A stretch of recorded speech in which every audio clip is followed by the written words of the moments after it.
Some roads remember the feet that suffered on them. Out in the desert country, where the wind could comb a man's pride down to the bone, mercy did not always arrive wearing a smile. Sometimes it came in a hard voice, with dust on its boots and old grief locked behind the ribs. And sometimes a home that had been empty too long learned to breathe again, because one tired woman refused to lay her burdens down in the dirt.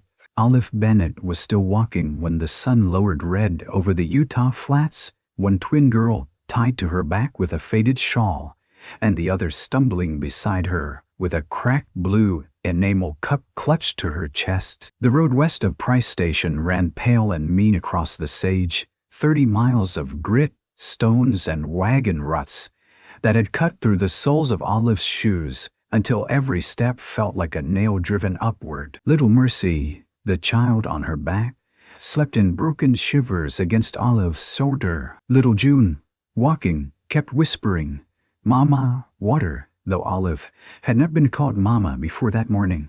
The cup was empty. Olive's tongue had grown thick.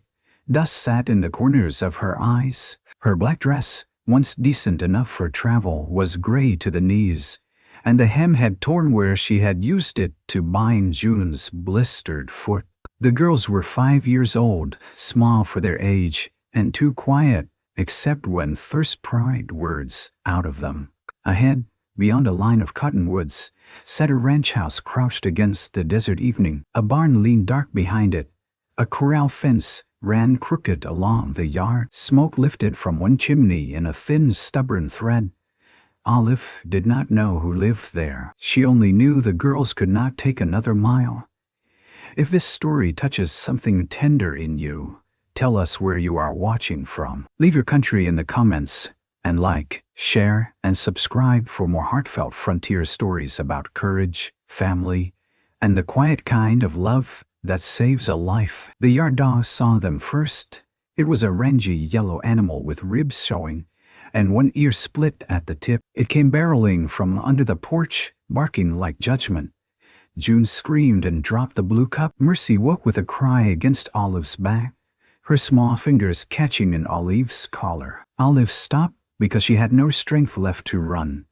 The front door opened hard. A man stepped out with a rifle in one hand and a coffee cup in the other. He was tall, broad through the shoulders, and weathered in the way of men who let the sun and loneliness do most of their talking. His hat was pushed low, his dark beard trimmed short, his shirt sleeves rolled to the forearms. He looked like the land had not been kind to him, and he had not asked it to be. "Call him off," Olive said. It came out hoarse, hardly more than a scrape. The man whistled once. The dog dropped silent, though it kept its teeth showing. Olive swayed. She bent with care, not trusting her knees, and picked up the blue cup from the dirt. June pressed against her skirts, one hand hooked tight in the torn cloth. The man's eyes moved from Olive's cracked lips to the child on her back, then to the child's bleeding foot. "Where's your wagon?" he asked. "Gone. Your people, gone too." The word took more from her than it should have. Olive felt it open the morning again. The station platform, her brother-in-law's pale eyes, his hand pulling a paper from his coat, his voice telling her the girls were not his burden now that her sister was buried. The freight wagon leaving without them. The station master turning away because trouble with kin was none of his affair. The dry road stretching east and west, both ways empty. The man set the rifle against the doorframe. "What's your name?" "Olive Bennett." The little girl beside her lifted her chin, though her mouth trembled. "I'm June." "She's Mercy. We're twins." The man looked at June for a long second. Something passed over his face, quick as a cloud crossing a field. "I'm Reuben Sawyer," he said. Olive heard the name but could not answer it. The porch boards tilted. The cottonwoods blurred. She tightened the shawl knot across her chest so Mercy would not fall if she did. Reuben came down the steps. Olive backed away by habit, dragging June with her. He stopped at once. "I'm not coming to harm you," he said. But the words were flat, like he did not expect to be believed. "No charity," Olive whispered. His jaw hardened. "Mama, you can refuse charity after those children drink. That was the first time Olive understood the nature of him. Not soft, not tender, not easy, but his eyes had gone to the cup again, and some old pain in him recognized emptiness. He turned toward the house and called, "Stay." The dog sat. Reuben crossed to the pump by the washstand and worked the handle until water came coughing up rusty, then clear. He filled a tin dipper and brought it halfway across the yard, stopping far enough away that Olive had to choose to come forward. She took one step, then another. Her hand shook so badly the water spilled down her wrist. "Slow," he said. June drank first, both hands around the dipper, her throat working in greedy pulls. Olive forced herself to take it away before the child got sick. June cried out, ashamed and angry with thirst. "More in a minute," Olive said, and hated the way her voice broke. Mercy woke enough to drink too. She was the quieter twin, with solemn gray eyes, and a habit of touching her own throat before she spoke, as if checking whether words were safe to let out. When Olive drank, the water tasted of iron and earth and rescue. She took 3 swallows and stopped. She had learned long ago that wanting too much made a person look needy in front of those who kept score. Reuben watched her set the dipper down, though her lips were still dry. "You walked from Price?" Olive nodded. "With both girls? They took the wagon." "Who took it?" "No one you know." "Wasn't what I asked." She looked up at him then. Pride was a poor roof, but it was the only one she had carried all day. "My sister's husband. She died 3 weeks ago. Fever took her." He said the girls slowed his new life down. June pressed her face into Olive's skirt. Mercy went still. Reuben's mouth tightened. His hand curled once at his side, then loosened. "Come in," he said. "No." He gave her a look that would have stopped a mule. "You aim to sleep in the yard?" "I aim not to be beholden to a man I don't know." "You know my name." "That is not the same." For the first time, something almost like respect sharpened his expression. "No, ma'am," he said. "It is not." He went to the porch and picked up his rifle, but instead of holding it, he set it inside the house. Then he came back with a lantern and a folded quilt under his arm. "Barn's clean enough. I'll put hay down. Door bars from the inside. You and the girls can sleep there. In the morning you can decide what debt you owe and how insulted you want to feel about not dying on my road." Olive should have bristled. She would have, if she had not been holding 2 children upright by sheer stubbornness. June tugged her skirt. "There'll be mice, likely," Reuben said. June swallowed. "Big mice?" "Not bigger than you." Mercy from Olive's back whispered, "Do they bite?" Reuben's face changed again, not soft exactly, but less closed. "Not if they've got sense." He fixed the barn for them without hovering. He laid hay in an empty stall and spread the quilt over it. He brought bread wrapped in a cloth, cold beans in a bowl, and 3 chipped cups of milk still warm from the cow. Olive noticed his hands were clean but rough, with old scars crossing the knuckles. He placed the food on an upturned crate and stepped back. "Yeah, slow," he said. "Girls first. I know how to feed children. I expect you do." There was no apology, but there was no insult either. The twins sat on the quilt, too tired to pretend manners. June ate fast, crumbs sticking to her mouth. Mercy took tiny bites and hid half a piece of bread beneath her leg. Olive saw it and felt her chest hurt. "You don't have to save it," she said gently. Mercy looked at Reuben, then at the door, then down at the bread. "For morning," she whispered. Reuben heard. His eyes lowered to the hay. "There'll be morning bread," he said. Mercy did not move. Reuben took off his hat, rubbed one hand over his hair, and walked out without another word. Olive watched him cross the yard to the house. The lantern in his hand made his shadow long and bent over the dirt. He looked, for all his size, like a man carrying something no one else could see. That night the wind worried the barn boards. June slept with her blistered foot tucked against Olive's hip. Mercy did not sleep until Olive placed the blue cup by her hand, even empty. It seemed to comfort her. "Maybe," because it was the only thing they had not lost on the road. Olive lay awake, staring toward the bar across the barn door. She had been a seamstress once in Provo. She had taken in mending, made shirts for miners and Sunday collars for women who looked through her rather than at her. Then her sister Clara had written from Castle Valley, saying she was sick and the twins needed someone with patient hands. Olive had gone. She had buried Clara on a slope of dry grass with 2 little girls holding her skirt, and 3 weeks later she had stood on a platform while Clara's husband rode away with the trunk, the food money, and Olive's last good pair of shoes packed inside. She had not cried then. She did not cry now.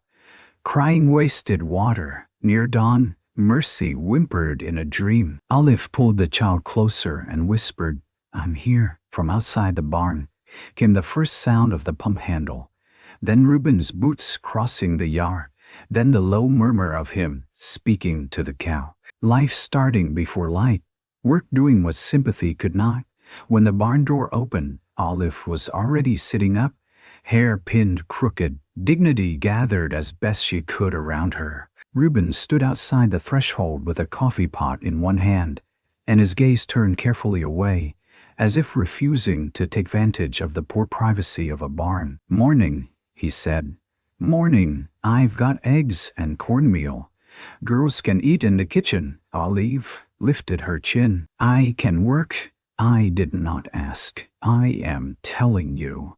He looked at her then. In the gray dawn his eyes were brown, tired, and less hard than she had thought. "What work?" "I can cook, mend, wash, keep accounts if figures are plain, garden, set a poultice, mind hens, make candles, stretch flour, and turn old cloth into children's clothes." June sat up, rubbing her eyes. "She makes button birds." Reuben frowned. "Button what?" "Birds," Mercy said softly, and reached for the blue cup. Olive brushed hay from the child's hair. "Little toys from scrap cloth and buttons. They do not matter. They mattered yesterday," June said. Reuben looked from one twin to the other. "I need someone to cook noon meals for 2 hired men during haying," he said. "Need shirts mended, hens kept from laying in the tack room, and a garden that ain't surrendered to weeds. There's a room off the kitchen. Roof leaks in one corner. You can use it for now, for wages." He gave a short nod. "Small wages. Small is not none. No, and I decide where the girls sleep." His mouth twitched almost invisibly. "I figured you would." That was how Olive Bennett entered Reuben Sawyer's house. Not as a beggar, not as a bride, not as a woman saved and silenced by gratitude. She entered with one twin holding her left hand, one twin holding her right, and a cracked blue enamel cup tucked under Mercy's arm like a family heirloom. The Sawyer place had once been cared for by somebody. Olive saw it in the good bones beneath neglect, shelves rubbed smooth by years of dishes, a porch wide enough for evening chairs, a dry sink built by hands that measured twice, a row of lilacs near the fence surviving on stubborn roots. But grief had settled over the house like dust. Curtains were gone from most windows. The stove blacking had faded. A woman's Bible lay closed on a shelf with a strip of blue ribbon marking a page. In the corner stood a wooden cradle, empty and half covered by a flour sack. Reuben saw Olive looking at it. "That can go to the attic," he said. Olive turned away. "Not my place to say." "No, it ain't." His voice shut a door. The room off the kitchen was small, with 2 narrow windows and a stain in the ceiling where rain had found its way through. Olive swept out dead flies, patched a crack with cloth and paste, and made the bed with sheets Reuben brought from a cedar chest without explanation. The sheets smelled faintly of lavender and long sorrow. June found a wooden horse under the bed, missing one wheel. She held it up as if it might be forbidden. Reuben stood in the doorway. "Belong to my boy," he said. The words fell plain and heavy. Olive's hands stilled on the pillowcase. June lowered the horse. "Is he coming back for it?" "Nah." Mercy moved closer to Olive. Reuben looked at the horse, not the children. "You can play with it if you're careful. June nodded solemnly. I'm careful with broken things. For a moment no one spoke. Then Reuben turned and went out to the yard with more hurry than the task required. That first day, Olive learned the house by labor. She lit the stove with shavings from the woodbox. She found flour, salt pork, beans, molasses, and coffee.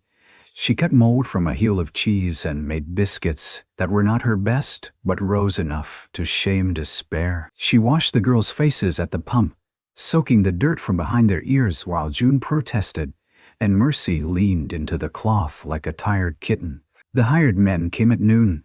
Tom Vickers, thin and talkative, and Elias Crow, older, silent, with a limp from a horsefall. They took off their hats when they saw Olive, then looked at Reuben for explanation. This is Mrs. Bennett, Reuben said. Shall be helping a while. Miss Bennett, Olive corrected softly. Reuben glanced at her. Miss Bennett, he said. Tom's eyes went to the twins. Then yours? Olive felt June's fingers tighten in her skirt. They are in my care, she said. That's not what Reuben set a pan of biscuits on the table harder than needed. He ate, he said. Tom ate.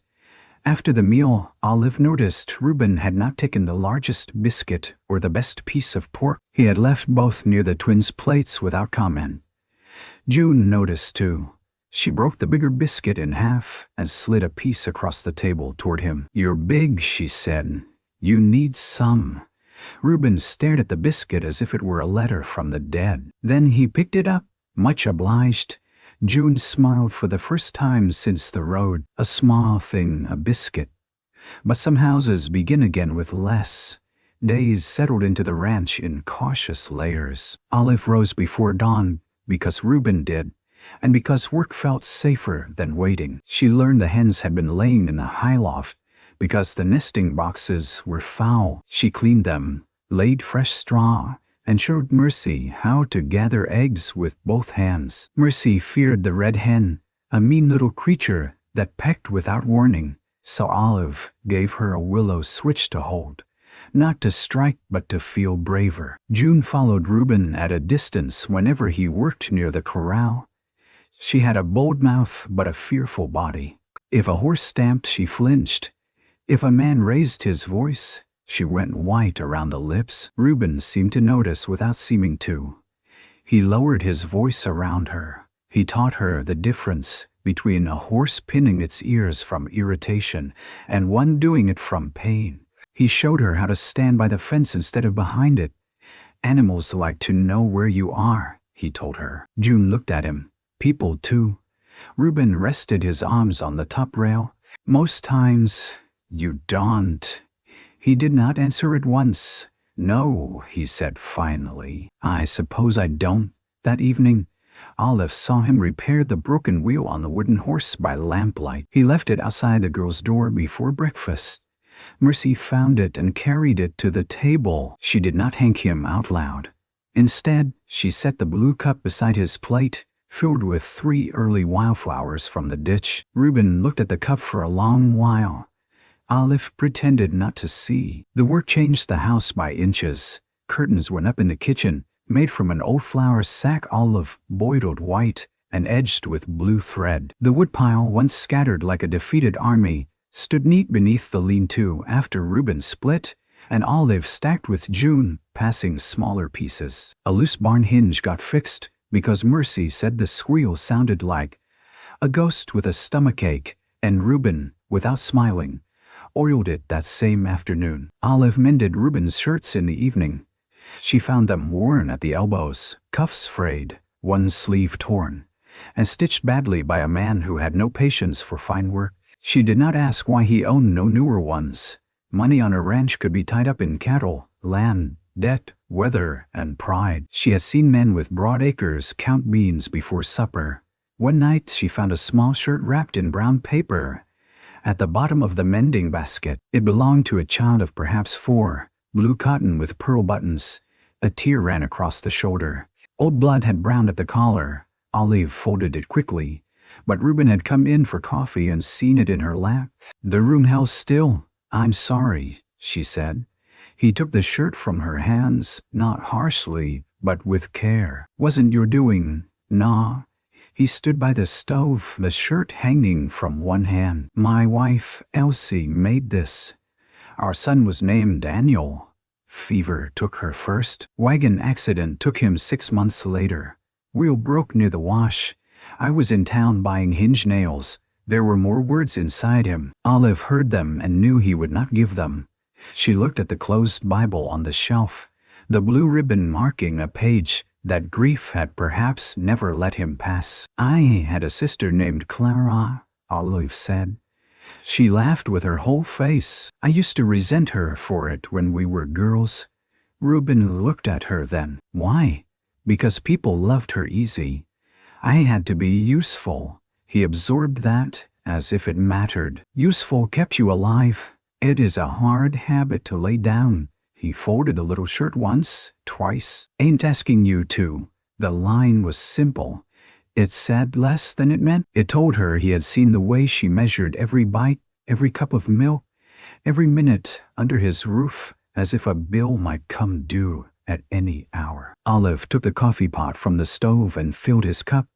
This time she filled one for herself too, without asking permission from fear. Outside pressure came first in the shape of a storekeeper with polished boots and a mouth like a locked drawer. Silas Wren ran the mercantile in Price Station and knew every family's debt by heart. Olive met him 2 weeks after arriving when Reuben took her and the girls to town in the wagon for calico, lamp oil, salt, and shoe leather. Town looked at Olive before Olive looked at town. Women paused outside the church steps. Men turned from the hitching rail. Children stared openly at the twins' matching faces. Olive wore a gray dress cleaned as well as soap could manage, and a bonnet she had reshaped with steam. June held her hand.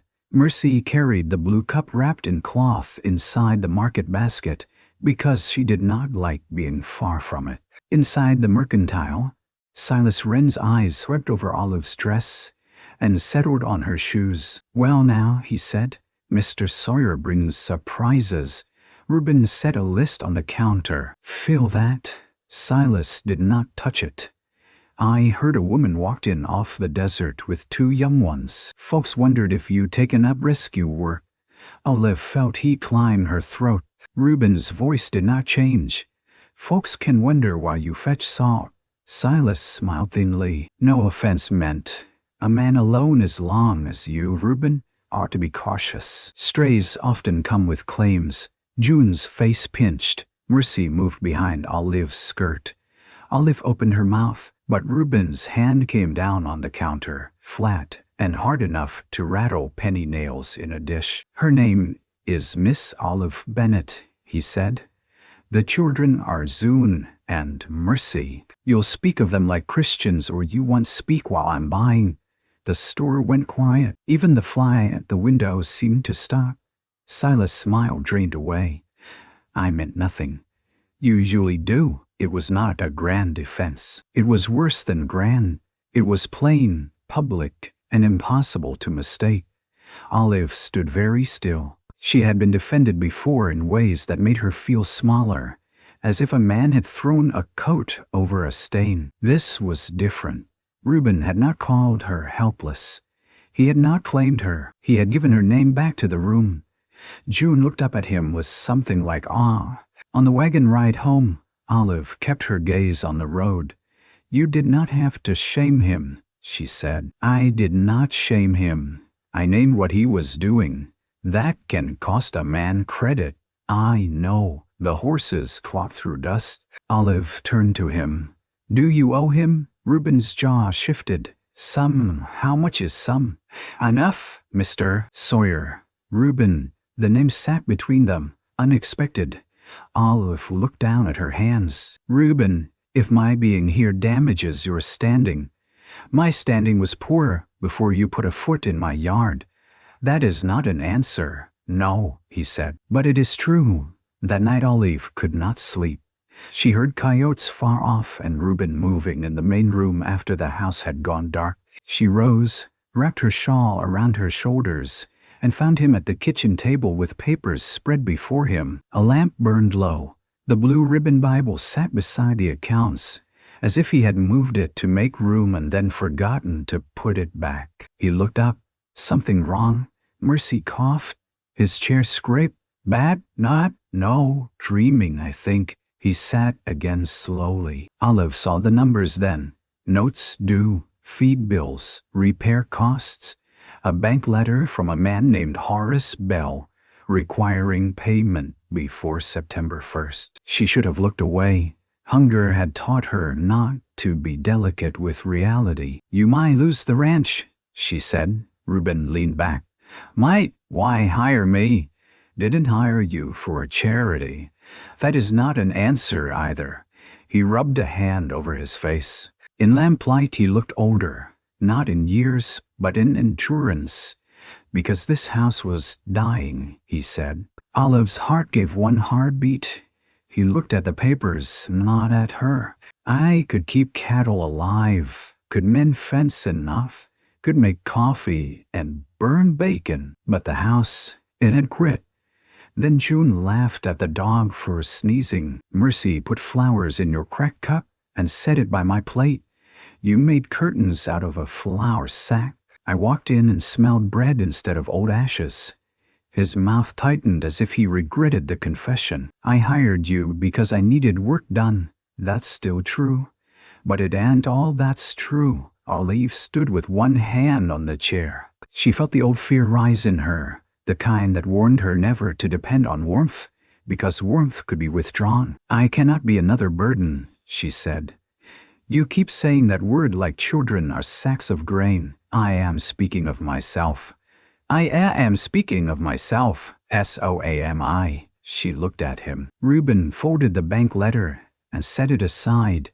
You are not a burden in this house. The words were rough. They were not sweet. That made them harder to doubt. Olive went back to bed and lay awake until dawn, with one hand over her chest, as if something injured there had begun to mend and frightened her by doing so. Summer deepened.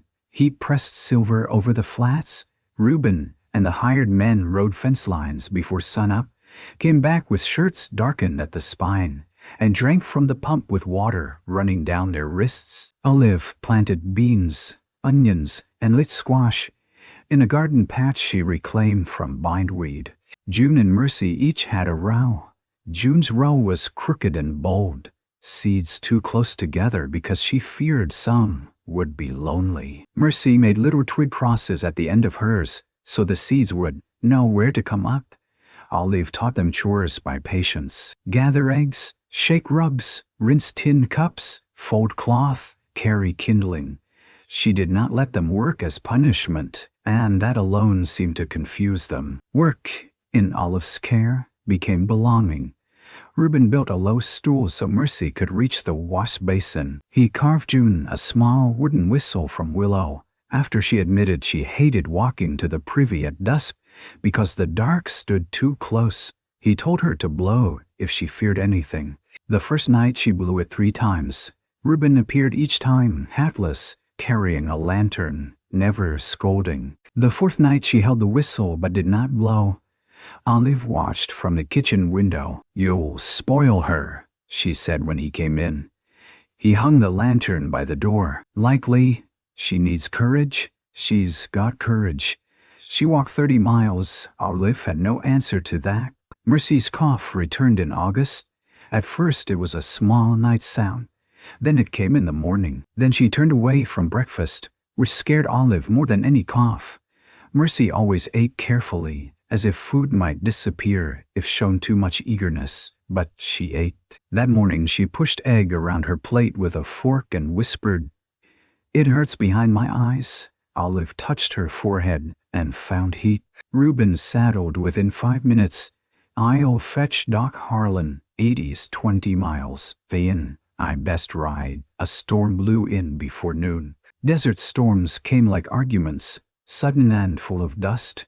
The sky lowered green-gray, and wind slapped the house with grit. Olive kept Mercy in bed, wiped her with cool cloths, and brew willow bark tea down. June sat stiff by the bed with the wooden horse in her lap, turning its repaired wheel round and round. She's not going where Mama went, June said. Olive wrung the cloth over the basin. No, you don't know. No, Olive said, because lies were no kindness. But I know I will fight hard to keep her. June's eyes filled. I can fight too. Then wet that cloth for me. June jumped up at once. The storm worsened. Rain came hard after the dust, hammering the roof, finding the leak in the room off the kitchen, and dripping into a pot with a steady plink. Mercy tossed and murmured for water. Olive counted breaths.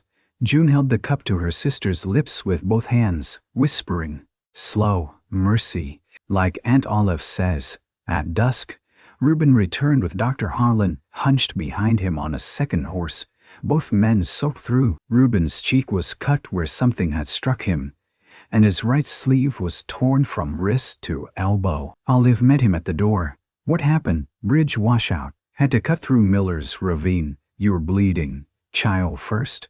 Dr. Harlan was old, sharp-eyed, and smelled of wet wool and medicine. He examined Mercy by lamplight, while Olive stood close enough to help but far enough not to hinder. Reuben remained in the doorway, dripping rain onto the floor, his hat in his hands. June pressed against his leg without seeming to know she had done it.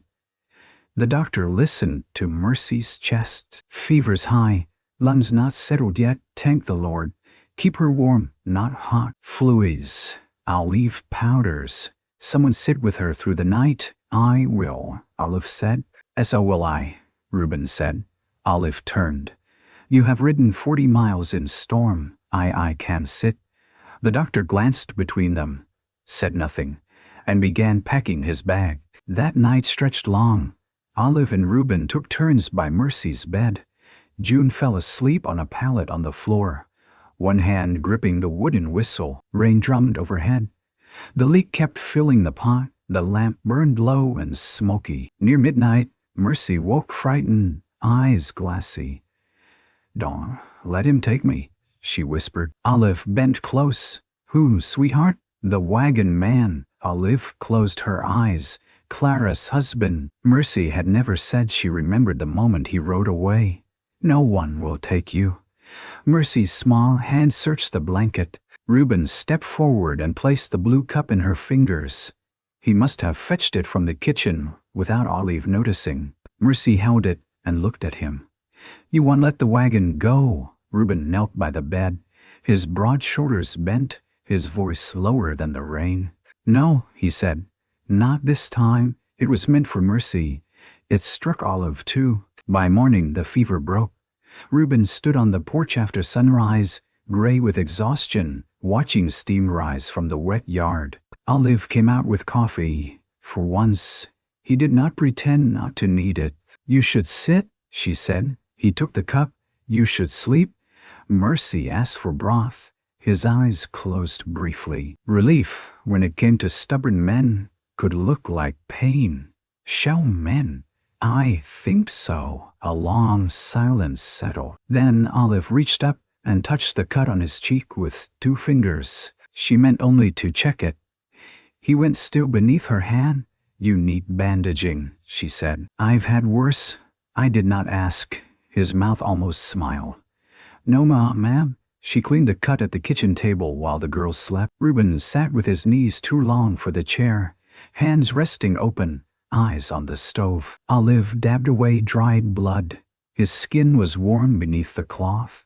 She had touched him before, only through shirts she mended, plates she passed, work shared without contact. This was different, quietly dangerous. Why do you hate needing help? She asked. His gaze flicked to hers. I need it. You do. He looked down. Last time I needed help, I asked my brother to ride with me for lumber. He said he had his own business. I went alone. Wagon wheel broke coming home. Daniel was with me. Got pinned. Olive stopped moving. Reuben's voice remained level, which made it worse. He lived 2 hours. I could not lift the wagon. I ran for help. By the time men came, he was gone. After that, folks brought food, said words, offered prayers. I wanted to burn down the whole world, because none of it could move that wheel in time. Olive placed the cloth in the bowl. So you decided never to ask again. He gave a small, bitter breath. Something like that? Olive looked at the man before her, at the grief that had made a fort of him, and called it strength. My father died owing money, she said. Men came to the house while we still had black creep on the mirror. They took chairs, linens, the good kettle. One of them said my mother should have married better. I decided that day I would owe no one anything. Reuben looked at her hands. And then you walked here with 2 children and no water. Yes, stubborn woman. She tied the bandage at his cheek. Stubborn rancher. They sat in the morning quiet, and neither pulled away from the truth. By late August, the ranch had begun to look awake. The repaired corral held firm when the horses leaned. Laundry snapped clean on the line. The garden showed green leaves through the dust. Hens clucked in proper boxes. The porch had been swept of old nails and broken harness pieces. Reuben fixed the roof over Olive's room after Mercy. Said the dripping pot, kept counting sadness. In the evenings, the girls sat on the porch steps. June practiced her whistle softly, only one note, while Mercy made button-birds from scraps Olive saved. Reuben pretended not to know one of those crooked birds had been tucked into the pocket of his Sunday coat. Then Horace Bell came from the bank. He arrived in a black buggy with brass fittings, wearing a city vest too fine for ranch dust. He was not old, perhaps 40, with pale hair oiled flat and a narrow mustache. Silas Wren came with him, which told Olive the visit was not only business. Men who wanted justice came alone. Men who wanted witnesses brought company. Reuben was in the far pasture with Tom and Elias. Olive saw the buggy from the kitchen window and told the girls to stay inside. Horace Bell removed his gloves finger by finger. Miss Bennet, I presume. Olive stood on the porch, wiping flour from her hands onto her apron. Yes, Mr. Sawyer home. Not at present. I'll wait inside. No. His brows lifted. Silas Wren smiled from the buggy seat. Horace gave a polite little laugh. I am the banker holding Mr. Sawyer's note. That does not make this your house, Silas muttered. Sharp tongue for a woman kept on wages. Olive looked at him. Still better than a dull one kept on gossip. Horace's smile cooled. Mr. Sawyer's affairs are in poor condition. It would be unfortunate if unnecessary mouths made his situation worse. The front door opened behind Olive. June stepped out despite being told not to, chin high and face pale. We're not mouths, she said. We're girls. Olive reached back without looking and took June's hand. Horace's gaze sharpened with interest that made Olive's stomach tighten. Are these the nieces from the Price Station matter? I heard their father gave up claim. My sister's children are not a matter. Of course. He tapped his gloves against his palm. But guardianship can be complicated. A woman without funds, no husband, no property, residing under a debtor's roof. Course sometimes take an interest. June's hand went cold in Olive's. Mercy appeared inside the doorway holding the blue cup to her chest. She had heard enough to be frightened and not enough to understand. Olive's voice came low. Leave. Horace smiled again. Tell Mr. Sawyer September 1st remains the date. Full payment or foreclosure. And perhaps consider whether your presence here helps him or harms him. When they drove away, dust rolled behind the buggy like smoke. Olive stood on the porch until the road emptied. That evening she burned the biscuits. Reuben came in, took one look at the blackened pan, and set his hat on the peg slowly. Who came? Olive scraped at the pan too hard. Mr. Bell. Reuben's face closed. What did he say? The note is due. I know that. He mentioned the girls. Reuben went still. Olive told him everything, except the part that had lodged deepest. Unnecessary mouths. She did not need to say it. Reuben knew men like Bell. He had likely heard worse. I'll speak with him, Reuben said. And do what? Fight a banker with your fists? If need be, that helps no one. He stepped closer. He threatened the children. He threatened you through us. Reuben's eyes darkened. Olive set the ruined pan down. I have been thinking. There is work in town, sewing, laundering. Perhaps at the boarding house. I could take the girls and— No, the word cracked through the kitchen. June and Mercy at the table froze. Olive lifted her chin. You do not command me. Reuben looked at the girls and seemed to fight himself. When he spoke again, his voice was lower. No, I don't. Then do not say no like that. I'm saying it because you're scared. I am saying it because I have sense. You think leaving keeps us safe? It keeps your note from worsening. It keeps Mr. Bell from making the girls into leverage. It keeps gossip from— Gossip be damned. June gasped softly at the curse. Mercy's eyes filled. Olive stepped closer to Reuben, anger and fear tangling so hard she could not separate them. You have land to lose. He looked at her with a kind of pain that had gone beyond patience. And you think I have not lost enough empty rooms? Silence fell. Olive could not breathe. Reuben took his hat back from the peg, then set it down again as if leaving would be cowardice. I won't hold you here, he said. I won't make this house another trap, but don't dress fear up as kindness and call it leaving for my sake. Olive turned away before he could see what that sentence had done to her. That night she packed. Not much. There was not much to pack. 2 dresses for the girls, 1 spare chemise each. The mending money Reuben had paid her folded in a handkerchief. Clara's letter, the button birds, the blue cup. She wrapped the little things in a flour sack while the twins slept. Mercy woke first. Are we walking again? Olive sat on the edge of the bed. Only to town. Mercy's mouth trembled. My feet don't want to. June woke then and sat up fast. Is Mr. Reuben sending us off? No, Olive said too quickly. No. Then why? Olive had no answer a child would understand. Because the truth was this: she knew how to survive coldness better than kindness. Coldness was simple. Kindness made roots. Roots hurt when torn. Before dawn she carried the bundle to the kitchen. Reuben sat at the table, awake, dressed, with a lantern burning. Her steps stopped. He had placed 3 things on the table: a small sack of coins, a folded map, and the wooden horse with the repaired wheel. You mean to sneak off with children before breakfast? He asked. Olive gripped the bundle. I meant to make it easier. On who? She said nothing. He stood. He looked tired, angry, and afraid, though only the last truly reached her. Olive. It was the first time he had said her given name without asking. She tightened her hold on the bundle. He came around the table but stopped several feet away, giving her space even in hurt. I can't promise Belle won't make trouble, he said.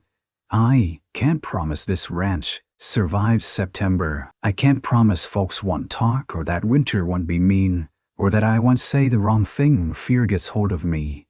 Her throat closed. But I can promise this. His voice roughened. You won't walk alone again. The bundle slipped lower in her arms. It was not a grand speech. It did not solve the banknote. It did not erase hunger, fever, gossip, or grief. But it reached the place in Olive that had walked 30 miles, refusing to fall. She looked down at the table. You set out money for the road if you choose it, and the map, so you don't lose your way. The horse. His eyes moved toward the bedroom where the girls slept. June would try to be brave without it. Olive pressed a hand to her mouth. Reuben looked away, giving her privacy for tears he had not asked to witness. I do not know how to stay, she whispered. He answered. Then learn slow. From the doorway came June's small voice. Can we learn after breakfast? Mercy stood beside her, hair loose, blue cup in both hands. I don't want the road. Olive went to them then. She knelt and gathered both girls close, pressing her face into their sleep-warm hair. Reuben stood by the table, his hand resting on the wooden horse, and said nothing. Silence, that morning, became a shelter. They stayed. September 1st came hot and bright. Reuben rode to town wearing his black coat, the one with Mercy's button bird hidden in the pocket. Olive rode beside him in the wagon, with June and Mercy between them on the seat. She wore her best gray dress, newly mended, collar white, gloves donned at the toes. In the wagon bed lay 2 crates of eggs, a jar of butter, 3 shirts she had sewn for sale, and a small strongbox containing every dollar Reuben had gathered from cattle sold early, wages delayed by Tom and Elias, by their own insistence, and household savings Olive had scraped together by stretching meals thin without starving anyone. It was not enough. They all knew it. The bank stood beside the mercantile, a square building with clean windows and a painted sign. Horace Bell waited inside behind a desk. Silas Wren stood near the stove, though no fire burned. Reuben removed his hat. Olive did too. Horace looked pleasantly surprised. Mr. Sawyer, Miss Bennet, and the children. How touching. Reuben placed the strongbox on the desk. Payment. Horace counted slowly, coin by coin, bill by bill. His face arranged itself into regret. You are short, I know. Then the note stands in default. Olive felt June lean against her. Mercy held the blue cup so tightly her fingers whitened. Reuben's voice stayed even. I can pay the rest after beef sale. The agreement was September 1st. I've paid interest 3 years. And been late twice, because fever took my wife and burying costs money. Horace's expression flickered with annoyance at grief being made part of arithmetic. Business cannot bend for every tragedy. Olive stepped forward. No, but men can. Horace looked at her as if she had spoken out of turn in church. Miss Bennet, this does not concern you. It concerns the roof over the children you threaten. I threatened no one. Silas Wren cleared his throat. My bay best not. Horace lifted a hand to silence him. Olive opened the market basket and took out Clara's letter, the one written in a fading hand asking her to come. Then she took out another paper, folded small, creased from being hidden in a dress hem. Reuben looked at it sharply. He had never seen it. This was signed by Isaac Pruitt, my sister's husband, before he abandoned the girls at Price Station, Olive said. It gives up claim to June and Mercy. I made him sign before he left. The station master witnessed it, though he lacked the courage to help us afterward. Reuben stared at her. You had that all along? I had it to protect them. I did not know yet whom to trust with it. Something like hurt crossed his face, then understanding. Olive laid the paper on Horace's desk. You spoke of courts? Good. Let us speak plainly. I am their legal guardian by blood and written surrender. If you use them to pressure Mr. Sawyer, I will show this paper to the judge and also tell him how a banker treats orphan children as tools in a debt negotiation. Horace's mouth tightened. Careful. I have been careful all my life. It never stopped men from taking what they wanted. Reuben stepped beside her then, not in front. That's enough, Belle, he said. Horace leaned back. Enough? No, Mr. Sawyer. Enough would be the amount owed. You do not have it. The bank door opened. Dr. Holland came in first, carrying his medical bag. Behind him came Tom Vickers, Elias Crow, Widow May Pike from the boarding house, Mrs. Lottie Ames from the church sewing circle, and even old Sheriff Calder, who walked like his knees had given up, but his eyes had not. They filed in until the little bank felt smaller. Horace stood. What is this? Widow Pike set a cloth purse on the desk. Money. Mrs. Ames added another. And receipts for sewing paid in advance. Tom laid down a few bills. Back wages I can wait on. Elias Crow placed coins in a stack. Same. Dr. Harlan removed his spectacles. I'm purchasing 2 steers from Mr. Sawyer at fair price.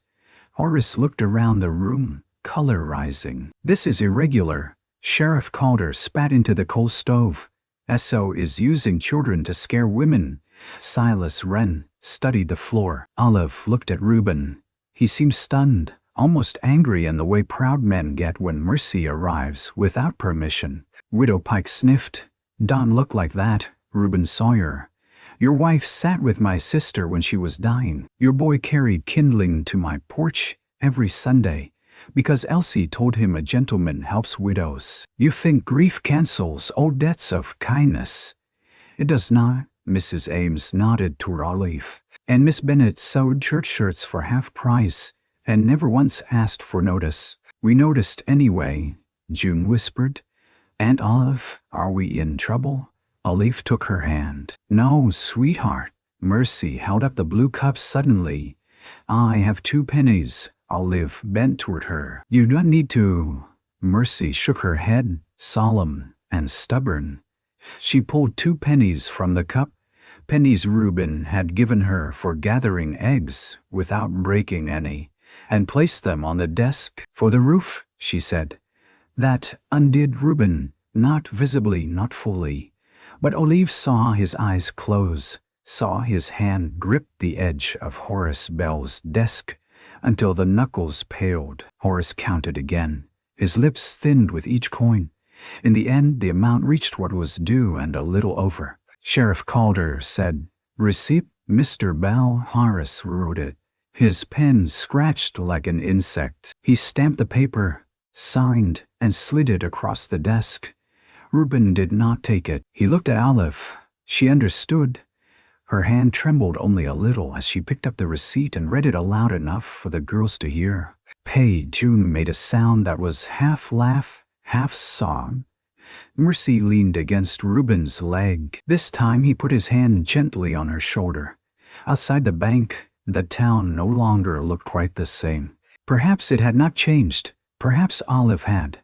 Silas Wren came out of the mercantile while Reuben loaded the wagon. He held a small paper sack. Miss Bennet. Olive turned. He removed his hat awkwardly, as if apology were a coat he had never worn.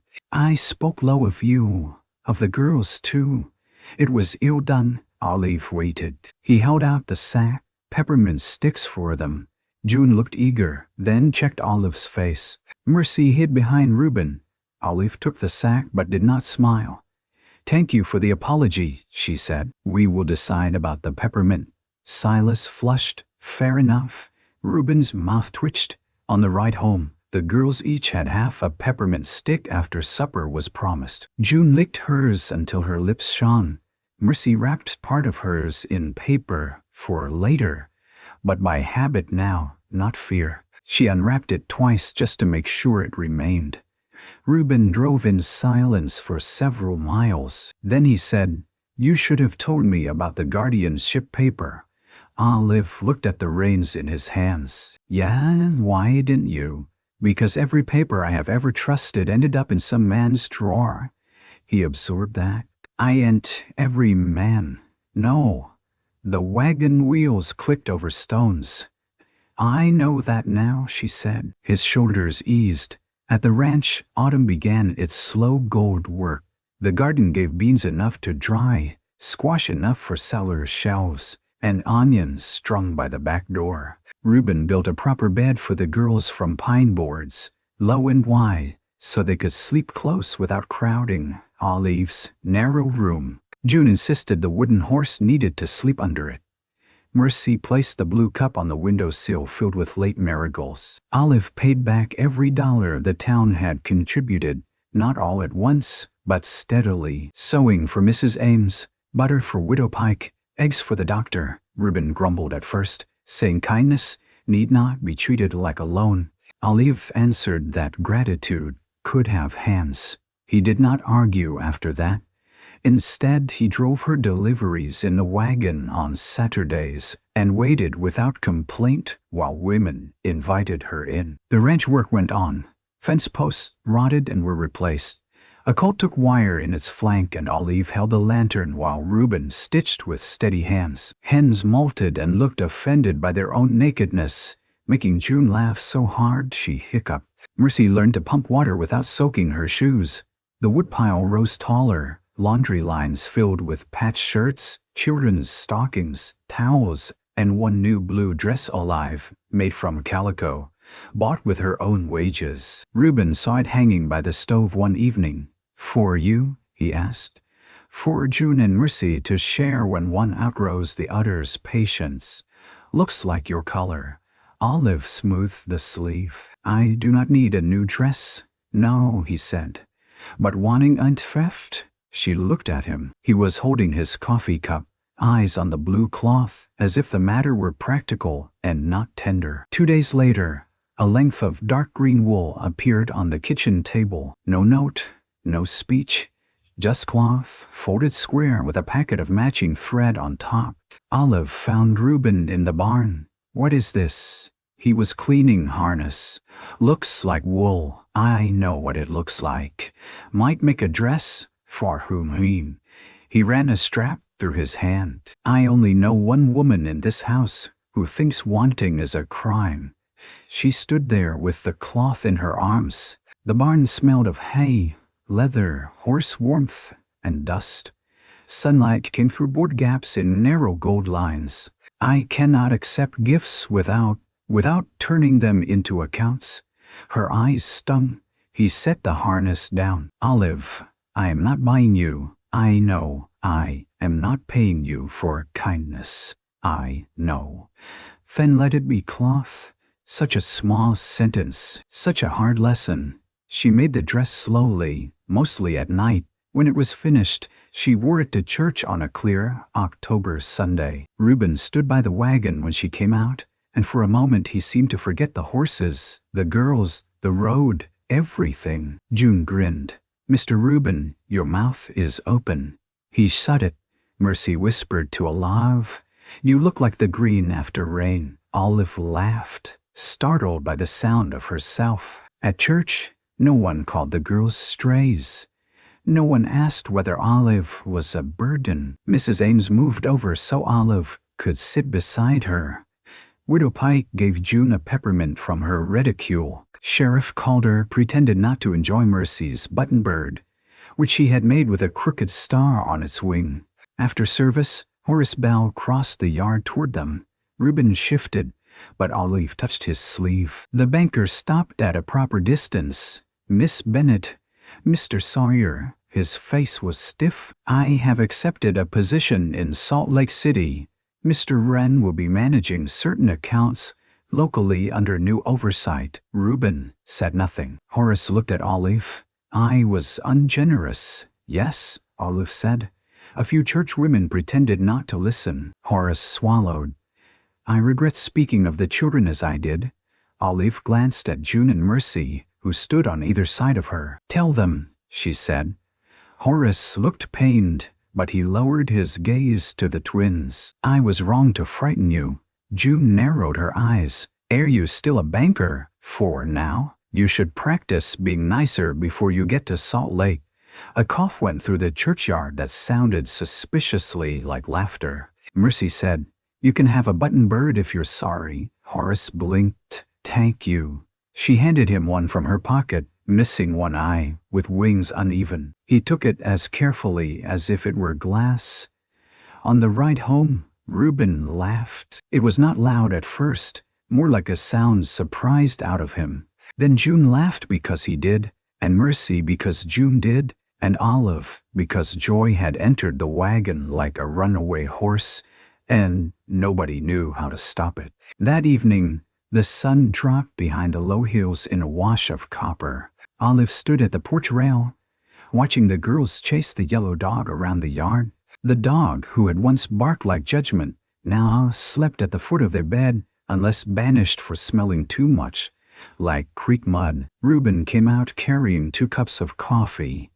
He handed one to Olive. The other he kept. Tom says the north fence will hold through winter, he said. Tom says many things. This one might be true, she smiled. The repaired fence ran dark against the pasture. The barn door hung straight.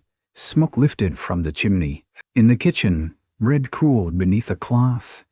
Curtains stirred in the window. On the table sat the blue enamel cup, no longer empty, filled with late roses Reuben had coaxed from the surviving bushes near the fence, because Mercy wanted flowers inside, where cold can't boss them. Reuben leaned beside Olive, close enough that their sleeves touched. I've been thinking, he said. That sounds dangerous. It is. She looked at him. He kept his gaze on the yard. The room off the kitchen is too small for 3. roofs fixed, but still. I could build on come spring, proper room for the girls. One for you too if you want it. Olive's fingers tightened around the cup. If I want it? Yes. The girl shrieked with laughter as the dog stole June's bonnet and raced beneath the laundry line.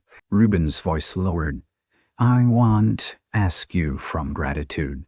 I won't ask because folks expect it. And I won't ask because you need shelter. You have earned your own place in this world with your hands, your courage, and your tired feet. Olive could not look away from him now. He turned, and the last light caught the lines at his eyes. I am asking because I love this house with you in it. I love those girls under my roof.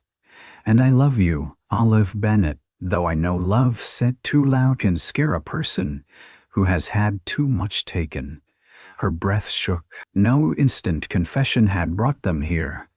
No pretty words on the first night. Only water in a dipper, bread in a barn, a child's fever, a public defense, a paid note, coffee kept warm, wood stacked, cloth accepted, silence learned and trusted. Olive set her coffee on the rail. She looked at her hands, the same hands that had dragged two children through dust, scrubbed floors, mended shirts, planted beans, held fevered skin, and finally learned to receive. I loved you first when you gave Mercy the cup, without making her ask, she said. Reuben's face changed, all the guarded places opening at once.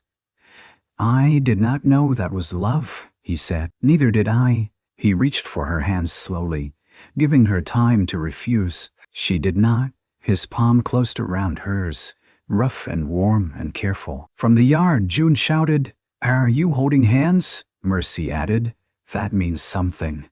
Reuben looked down at Olive, and for once there was no sorrow hiding behind his eyes, only wonder. Yes, he called. It does.